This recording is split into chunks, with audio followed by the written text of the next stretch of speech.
Hello students, welcome to magnet brains Hindi medium. मैं लाली वर्मा आप सभी विद्यार्थियों का बहुत बहुत स्वागत करती हूँ। साथ ही साथ आप सभी के लिए प्रार्थनाएं भी करती हूँ, दुआएं भी देती हूँ कि आप सभी स्वस्थ होंगे, खुश होंगे और अपनी परीक्षाओं की तैयारी बहुत अच्छे से कर रहे होंगे। प्रिय विद्यार्थियों, हमने अपनी पाठ्य पुस्तक दिगंत के पाठ 7 काव्य खंड से स्टार्ट करने वाले हैं, क्योंकि 6 हम कंप्लीट कर चुके हैं।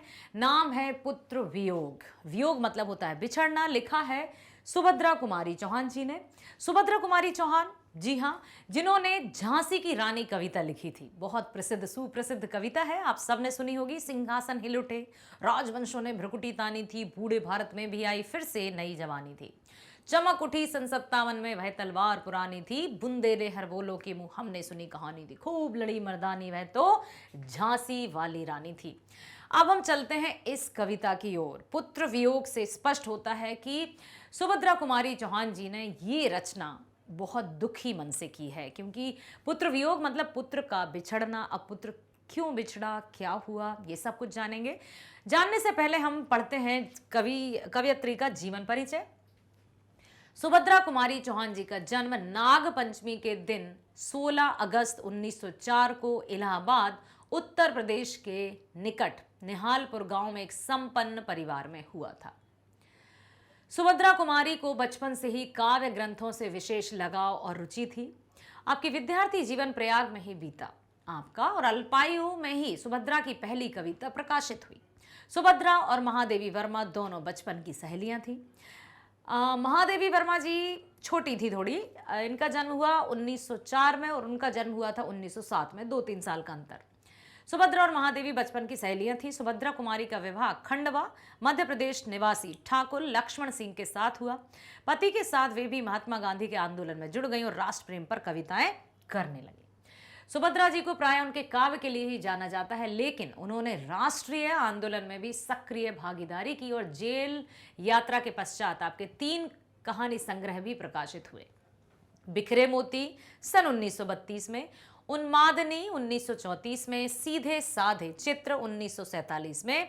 निधन हुआ 15 फरवरी 1948। तो 1904 से 1948 को एक सड़क दुर्घटना में आपका निधन हो गया। बेटा, यहां हम पढ़ रहे हैं कविता की व्याख्या, जिसका नाम है पुत्र वियोग, पुत्र से बिछड़ना। तो बड़ा ही दर्दनाक ये कविता की रचना की गई है सुभद्रा जी द्वारा। पुत्र वियोग कविता मुकुल काव्य से संकलित है। पूछा जा सकता है कि पुत्र वियोग कविता कहां से संकलित है, तो मुकुल काव्य से, ठीक है, जिसमें कवियत्री सुभद्रा कुमारी चौहान एक मां की पीड़ा को बताते हुए कहती हैं कि जिसे हमेशा अपने सीने से लगा कर रखा है, जिसके चेहरे पर जरा भी उदासी को देख रात रात भर सोती नहीं थी, जिसके लिए मैं ना जाने कितने सारे देवी देवताओं को प्रसाद चढ़ाया और उनके आगे अपना शीश भी नवाया, वह मुझसे दूर हो गया। मैंने उसे खो दिया है। मैं अपने मन को कैसे मनाऊं, उसकी याद में मेरा हृदय तड़प रहा है, मुझे एक पल को भी शांति नहीं है। अर्थात उनके पुत्र से उनका विछोह या वियोग हो चुका है, और एक माँ की क्या स्थिति होती है इसको उन्होंने बताया है। मेरा बेटा एक बार मेरे पास आए तो मैं उसे प्यार से समझाती कि उसे उसके भाई बहन भूल सकते हैं, उसके पिता भुला सकते हैं या भूल सकते हैं, लेकिन जो माँ उसे 9 महीने अपने गर्भ में पालती है, उसके साथ रहती है, वह उसे कैसे भूल सकती है। ठीक है, वह अपने मन को कैसे समझाए, उसका बेटा मर चुका है, वह कभी लौट कर नहीं आएगा। बहुत कठिन है एक माँ के लिए ये क्लियर करना कि उसका बेटा कभी नहीं आएगा। ये कविता वेदना, अंतर मन की वेदना को व्यक्त करती है, और एक माँ या दुखियारी माँ जिसका बेटा चला गया है हमेशा के लिए, जो कभी लौटकर नहीं आएगा। आज दिशाएं भी हंसती हैं, है उल्लास विश्व पर छाया, मेरा खोया हुआ खिलौना अब तक मेरे पास ना आया। प्रस्तुत पंक्ति हमारी पाठ्य पुस्तक दिगंत भाग 2 की पुत्र वियोग कविता से ली गई है, मुकुल काव्य से संकलित है, और इन पंक्तियों के द्वारा कवित्री सुभद्रा कुमारी चौहान जी कहते हैं कि आज दिशाओं में पूरे विश्व में खुशी है, उल्लास है, लेकिन मेरा खोया हुआ खिलौना, मेरा बेटा अभी तक नहीं आया है। और साथ ही साथ आगे कहती हैं कि शीत न लग जाए इस भय से, नहीं गोद से जिसे उतारा, छोड़ काम दौड़ कर आई, माँ कहकर जिस समय पुकारा। जब भी उसने मुझे माँ कहकर पुकारा, अपने सारे काम काज छोड़कर सिर्फ उसके लिए मैं दौड़ी चली आई। और आज वही बेटा मेरे पास नहीं रहा, हमेशा के लिए मुझसे बहुत दूर चला गया। प्रस्तुत पाठ्य पुस्तक दिगंत भाग से ली गई है 2 से, और इसमें बताया है कि कवयित्री सुभद्रा जी ने कहा है कि मेरे बेटे को ठंड नहीं लग जाए, इस डर से मैंने कभी उसे अपनी गोद से ही नहीं उतारा। उसने जब भी मुझे माँ कह के पुकारा, मैं उसी समय अपने सारे काम काज छोड़कर उसके लिए आ गई। लेकिन आज वही बेटा मेरे पुकारने पर भी कहीं दिखाई नहीं देता है। मेरा बेटा मुझसे हमेशा के लिए दूर हो गया है। थपकी दे दे जिसे सुलाया, लोरी सुनाती है गा, रात रात भर जागती है माँ अपने बच्चे के लिए, जिसके लिए लोरियां गाई, जिसके मुख पर जरा मलिनता देख आंख में रात बिताई। यदि जरा सी भी उसके चेहरे पर दुखी या उदासी देखा तो रात जाग कर उसको देखते या निहारते निहारते पूरी रात बिता दी है। लेकिन आज वो बेटा कहाँ चला गया। प्रस्तुत पंक्ति हमारी पाठ पुस्तक दिगंत भाग 2 के पुत्र वियोग कविता से ली गई हैं और मुकुल काव्य से संकलित हैं। पंक्तियों के द्वारा कवयित्री सुभद्रा जी कहती कि जिस बेटे को थपकी दे देकर सुलाया, जिसके लिए लोरियां गाई, जिस बेटे को दुखी देखकर मैं रात भर सोई नहीं, जिसके लिए भूल अपनापन पत्थर को भी देव बनाया, कहीं नारियल दूध बताशे कहीं चढ़ाकर शीश नवाया। पुत्र की प्राप्ति के लिए कहां कहां नहीं गई, हर जगह पत्थर के समक्ष भी मैंने शीश टेका, माथा टेका, उसको भी मैंने प्रभु माना। जिसने जैसा कहा नारियल चढ़ाया, प्रसाद चढ़ाया, हर स्थान पर गई, लेकिन आज वही मुझसे दूर चला गया। हाँ, अब यहां पर कवयित्री कहती है कि जिस बेटे के लिए अपनी सभी खुशियों को भूल गई, एक पत्थर को भगवान मानकर नारियल चढ़ाया, दूध चढ़ाया, बताशे और भी बहुत कुछ चढ़ावा चढ़ाया और बहुत से देवी देवताओं का आगे अपना शीश नवाया, फिर भी कोई कुछ ना कर सका, छिन ही गया खिलौना मेरा। मैं असहाय विवश बैठी ही रही, उठ गया छौना मेरा। हर एक देवता के मंदिर पर गई, माथा टेका, प्रसाद चढ़ाया, लेकिन आज किसी ने आकर मेरे बेटे को नहीं बचाया और वो बेटा मुझसे दूर चला गया। किसी ने मेरी सहायता नहीं की, मेरा बेटा मुझसे छिन गया। मैं कुछ नहीं कर पाई, विवश ही बैठी रही और मेरा बच्चा मुझसे दूर चला गया। बहुत ही द्रवित है, तड़प रहे हैं विकल प्राण ये, मुझको पल भर शांति नहीं है। वह खोया धन पा न सकूंगी जिसमें कुछ भी भ्रांति नहीं है। मेरे ये प्राण बस निकलते नहीं हैं, लेकिन मेरे पुत्र को एक पल देखने के लिए तड़प रहे हैं। मुझको पल भर शांति नहीं है, वह खोया धन पा न सकूंगी। मेरा बेटा मुझसे बहुत दूर चला गया। जो सबसे अमूल्य संपदा है, सबसे बड़ा धन है, वो मेरे पास नहीं है। इसमें कोई भ्रांति नहीं है, कोई शक नहीं है कि माता पिता के लिए उनकी संतान ही उनके लिए सबसे बड़ा सुख होती है, सबसे बड़ा धन होती है। तो प्रिय विद्यार्थियों, एक बात ध्यान रखना कि अपने आपको सदैव सुरक्षित रखना, खुश रखना, प्रसन्न रखना, क्योंकि आपकी प्रसन्नता से ही आपके माता पिता को प्रसन्नता मिलती है। साथ ही साथ अपने माता पिता को सदैव खुश रखने का प्रयास करना, कभी उनसे मन से दूर मत होना। कवयित्री कहती है कि मेरा हृदय तड़प रहा है, मुझको एक पल की भी शांति नहीं, मुझे कुछ भी नहीं भाता, कुछ भी अच्छा नहीं लगता। मैं अपने खोया हुआ धन, अपने बच्चे को नहीं पा सकती हूँ, फिर भी रोता ही रहता है, नहीं मानता है मेरा मन मेरा बड़ा जटिल नीरस लगता है, सूना सूना जीवन मेरा। मुझे पता है कि वो हमेशा के लिए चला गया है, वो वापस नहीं आएगा, फिर भी मेरा मन मानने को ही राजी नहीं है कि मेरा बच्चा मेरे पास नहीं आएगा। मुझे लगता है कि अभी कहीं से माँ माँ कहते हुए मेरे निकट आएगा और गले से लग जाएगा। मैं क्या करूं? कवयित्री कहती हैं कि मेरा मन नहीं मानता है, मुझे मेरा जीवन सूना और नीरस लगता है। मेरा मन अपने बच्चे के लिए रोता ही रहता है, तड़पता ही रहता है, इंतजार में ही रहता है। यह लगता है एक बार यदि पल भर को उसको पा जाती, जी से लगा प्यार से सर सहला सहला उसको समझाती।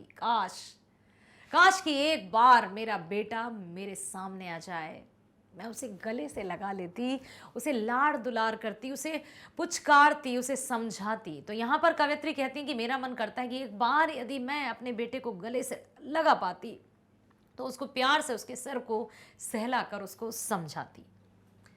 मेरे भैया, मेरे बेटे, अब माँ को यूं छोड़ न जाना, बड़ा कठिन है बेटा खोकर माँ को अपना मन समझाना। यहाँ पर एक माँ की व्यथा को कवयित्री ने बहुत ही भावनात्मक तरीके से व्यक्त किया है। कवयित्री कहती हैं कि मेरे बेटे, अब अपनी माँ को छोड़कर नहीं जाना। एक माँ के लिए बहुत कठिन होता है अपने बच्चे को खोकर अपने मन को समझाना। भाई बहन भूल सकते हैं, पिता भले ही तुम्हें भुलावे, किंतु रात दिन की साथिन माँ कैसे अपना मन समझावे। कोई भी भूल सकता है, लेकिन माँ अपनी संतान का दुख कभी नहीं भूल सकती। कहा है कि तुम्हारे भाई बहन तुम्हें भूल सकते हैं, पिता भी तुम्हें भुला सकते हैं, लेकिन जो माँ तुम्हें 9 महीने अपने गर्भ में पाली है, रात दिन तुम्हारे साथ रही है, वह अपने मन को कैसे समझाए कि उसका बेटा मर चुका है। अब हम चलते हैं प्रश्नोत्तरों पर। कवयित्री का खिलौना क्या है? तो कवयित्री का खिलौना उसका बेटा है। हर माता पिता के लिए सबसे प्यारा, सबसे दुलारा, सबसे अनोखा उसका बेटा अर्थात उसकी संतान ही होती है। बच्चों को खिलौना प्रिय होता है, उसी प्रकार कवयित्री माँ के लिए उसका बेटा उसके जीवन का सर्वोत्तम उपहार है, इसलिए वह कवयित्री का खिलौना है। कवयित्री स्वयं को असहाय और विवश क्यों कहती हैं? इसलिए कहती है कि उसने अपने बेटे की देखभाल तथा उसके लालन पालन पर अपना पूरा ध्यान केंद्रित कर दिया। अपनी सुविधा असुविधा का कभी विचार नहीं किया। बेटे को ठंड ना लग जाए, बेटा बीमार ना पड़ जाए, इसलिए सदैव उसे गोद में रखा, प्यार से रखा। इन सारी सावधानियों तथा मंदिर में पूजा अर्चना से भी अपने बेटे की असमय मृत्यु नहीं टाल सकी। नियम के आगे किसी का वश नहीं चलता था। वह स्वयं को असहाय और बेबस माँ कहती है। पुत्र के लिए माँ क्या क्या करती है? अरे भाई, ये प्रश्न का उत्तर यहाँ भले ही इतने शब्दों में सीमित रह गया है, लेकिन असीमित है ये उत्तर। कोई नहीं बता सकता, कोई बखान नहीं कर सकता माँ, क्योंकि माँ शब्द को कोई कैसे भला बखान कर सकता है। पुत्र के लिए माँ निजी सुख दुख भूल जाती है, उसे अपनी सुख सुविधा के विषय में सोचने की अवकाश ही नहीं रहता। वह बच्चे के स्वास्थ्य और सुरक्षा का पूरा ध्यान रखती है। बेटे को ठंड ना लग जाए, बीमार ना पड़ जाए, इसके लिए सदैव गोद में लेकर उसका मनोरंजन करती है, लोरी सुनाती है, मंदिरों में जाकर पूजा अर्चना करती है, मन्नतें मांगती है, दिन रात उसकी सलामती की प्रार्थना करती है। जब तक घर में नहीं आ जाता उसका इंतजार करती है। जब कभी बेटे के चेहरे पर उदासी देख ले तो वह स्वयं खुद को दुखी पा जाती है। ये माँ है जो अपनी संतान के लिए हमेशा चिंतित रहती है। हाँ, अब करना है अर्थ स्पष्ट। आज दिशाएं भी हंसती हैं, है उल्लास विश्व पर छाया, मेरा खोया हुआ खिलौना अब तक मेरे पास ना आया। तो कवयित्री, आज सभी दिशाएं पुलकित हैं, सर्वत्र प्रसन्नता छाई है, सारे विश्व में उल्लास का वातावरण है, किंतु कवयित्री अर्थात मेरा खोया हुआ खिलौना अब मुझे प्राप्त नहीं हुआ। अर्थात कवयित्री के पुत्र का निधन हो गया है, इस प्रकार उसका सब कुछ छिन गया है। यह उसकी व्यक्तिगत क्षति है, हानि है।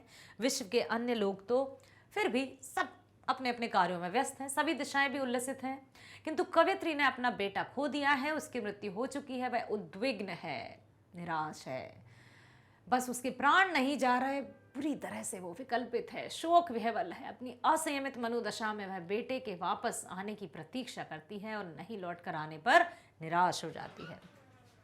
माँ के लिए अपना मन समझाना कब कठिन है और क्यों? माँ के लिए अपने मन को समझाना तब कठिन हो जाता है जब उसका बेटा उससे दूर चला जाता है, और तब तो और भी कि जब उसका बेटा हमेशा के लिए खो देती है। बेटा माँ की अमूल्य धरोहर होता है, बेटा माँ की आंखों का तारा होता है, माँ का सर्वस्व। यदि क्रूर नियति उस द्वारा उसे छीन लिया जाता है, उसके बेटे की मृत्यु हो जाती, तो माँ के लिए अपने मन को समझाना बहुत कठिन होता है, बहुत ज़्यादा।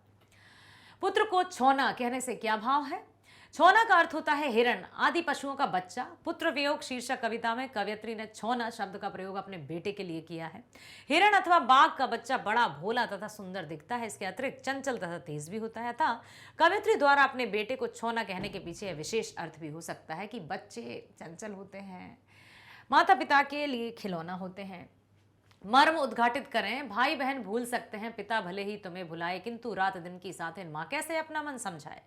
भाई तथा बहन अपने भाई को भूल आ सकते हैं, पिता भी अपने बेटे को विस्मृत कर सकते हैं। उसकी ममतामयी माँ जो उसे सदैव पास रहती है, गोद में लेकर बहलाती है, उसे सुलाने के लिए रात रात भर जगती है, उसके बेटे को नहीं भूल सकती। वह सदैव एक सच्चे साथी के समान उसके पास रहती है, दिन रात गोदी में लेकर मन को बहलाती है। बेटे की मौत के बाद अपने मन को एक माँ कैसे समझा सकती है। एक माँ की वेदना बहुत अधिक है। कविता का भावार्थ लिखना है तो पुत्र वियोग शीर्षक कविता में अपने बेटे की मौत के बाद उसकी शोकाकुल मां के मन में उठने वाले अनेक निराशाजनक तथा असंयमित विचार तथा उसकी उपजी विषादपूर्ण मनः स्थिति का उद्घाटन किया है। कवयित्री अपने बेटे के आकस्मिक मतलब अचानक तथा अप्रत्याशित निधन से मानसिक तौर पर अशांत है। वह अपनी विगत स्मृतियों को याद करके उद्विग्न है। एक माँ के हृदय में उठने वाले झंझावत मतलब बहुत सारे सवाल की तूने क्या किया प्रभु। कविता में कवयित्री द्वारा नितांत मनोवैज्ञानिक तथा स्वाभाविक चित्रण किया गया है। बेटे की मौत से कवयित्री विषाद के गहरे सदमे में डूबी है, दुख के सदमे में। उसका प्यारा बेटा अब उससे दूर चला गया है।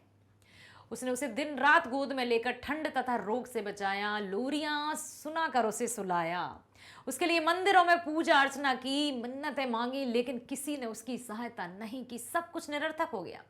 एक दुखी माँ पल के लिए भी अपने बेटे को मुख देखना चाहती है, लेकिन अब उसका बेटा वापस नहीं आएगा। वह मतलब माँ शोकाकुल है, भावावेश में इतनी असंयमित हो जाती है। वह अपने मृत बेटे को संबोधित करते हुए यह कहती है कि अब तुम सदा मेरे पास रहो, मुझे छोड़कर मत जाओ। नहीं छोड़ रही है उसको। वस्तुतः कवयित्री ने अपने बेटे की मौत से उपजित दुखिया मां के शोकपूर्ण उद्गारों का स्वाभाविक एवं मनोवैज्ञानिक विश्लेषण किया है कि एक मां के लिए उसकी संतान सब कुछ होती है, और जब संतान उससे दूर चली जाए या इस तरह की कोई परिस्थिति जब आ जाए तो मां क्या करे। सच में इसका वर्णन यहाँ पर उन्होंने किया है। ऐसी युक्तिपूर्ण एवं मार्मिक प्रस्तुति अन्यत्र दुर्लभ है। महादेवी वर्मा की एक मार्मिक कविता इस प्रकार है जो मां की ममता को प्रतिबंधित करती है। आंचल में है दूध और आंखों में पानी।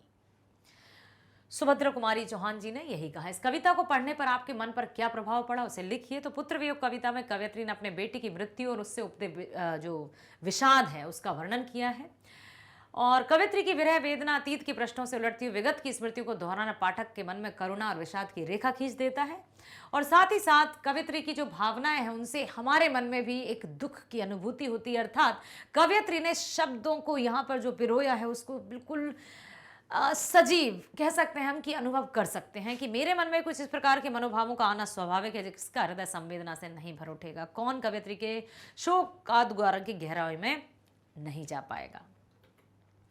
एक माँ अपने बेटे को दिन रात देखभाल करना, बीमारी आदि ठंड से बचाना, स्वयं रात में जागकर उसे लोरी सुनाना, अपने दाम्पत्य जीवन की खुशी को संतान पर केंद्रित करना, अंत में नियति के क्रूर चक्र की चपेट में बेटी की मौत, इन सारी घटनाओं में मानसिक रूप से अशांत हो गए। मुझे ऐसा एहसास हुआ जैसे वह त्रासदी मेरे साथ हुई। कविता में कवयित्री ने अपनी संपूर्ण संवेदना को उड़ेल दिया। करुणा उमड़ पड़ी तथा असहाय दर्द की अनुभूति होती है। अर्थात उन्होंने यहाँ पर अपने अनुभवों को इस कविता के माध्यम से हम सब के दिलों को छू लिया है, मर्मस्पर्शी है, और स्वयं सब मतलब कोई कहीं चला जाता है, कोई कहाँ चला जाता है, तो पुत्र के दूर जाने पर एक माँ की क्या स्थिति होती है यहाँ पर उन्होंने स्पष्ट रूप से बताया है। आशा करती हूँ आपने बहुत ध्यान से सुना है और सभी प्रश्नों को भी समझ लिया है। इससे प्रश्न से जो भी बेटा कविता से संबंधित प्रश्न यदि परीक्षा में पूछे जाएंगे तो आप बहुत अच्छे से लिख कर आना, अपनी सूझबूझ का इस्तेमाल करना, और आशा करती हूँ कि आप अपने आप पर भरोसा रखकर परीक्षा बहुत अच्छे से देंगे। इसी तरह से बने रहो हमारे साथ। मिलते हैं नेक्स्ट वीडियो में। स्वस्थ रहिए, खुश रहिए। Bye bye. Thank you so much. All the best.